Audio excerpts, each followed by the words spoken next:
ഇപ്പോൾ നമ്മൾ ഷുഗർ ആണ് കഴിക്കുന്നതെന്ന് വെച്ചോ, ഇപ്പൊ നമുക്കൊരിക്കലും ആ ഒരു ടെൻഡൻസി എത്ര വിചാരിച്ചാലും നമുക്കത് നിയന്ത്രിക്കാൻ പറ്റത്തില്ല. ഇപ്പൊ ഞാൻ ഉൾപ്പെടെ, ഞാൻ ചില ദിവസം ഹൈലി സ്ട്രെസ്ഫുൾ ആയിട്ടുള്ള ദിവസങ്ങളാണെങ്കിൽ നേരെ വന്നിട്ട് ഷോൾഡർ ബാഗ് പോലും മാറ്റുന്നതിന് മുമ്പ് ഫ്രിഡ്ജ് തുറന്ന് തണുത്തെടുത്ത് കഴിക്കുന്നതാണ് എന്റെ കോപ്പിംഗ് മെക്കാനിസം. അങ്ങനെ ഓരോരുത്തർക്കും ഓരോ കോപ്പിംഗ് മെക്കാനിസം ഉണ്ട്. ഇപ്പൊ ഷുഗറിനോടോ അല്ലെങ്കിൽ ഫാറ്റി ആയിട്ടുള്ള ഫുഡിനോടോ ആയിരിക്കും കൂടുതൽ നമുക്ക് ആ ഒരു ടെൻഡൻസി വരിക.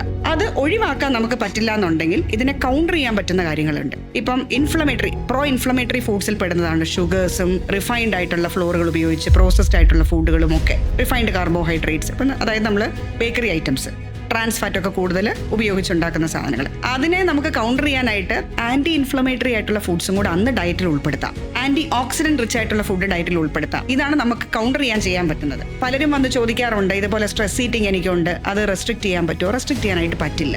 അത് കഴിക്കണമെന്ന് തോന്നുമ്പോൾ എത്ര വലിയ എക്സ്പേർട്സ് ആയാലും ശരി, അത് കഴിക്കുക തന്നെ ചെയ്യും. അപ്പൊ അത് കഴിക്കുന്നതിന്റെ ദോഷം ശരീരത്തിന് ഉണ്ടാവാതിരിക്കാൻ നമുക്ക് എന്ത് ചെയ്യാൻ പറ്റും എന്ന് മാത്രമേ ഉള്ളൂ.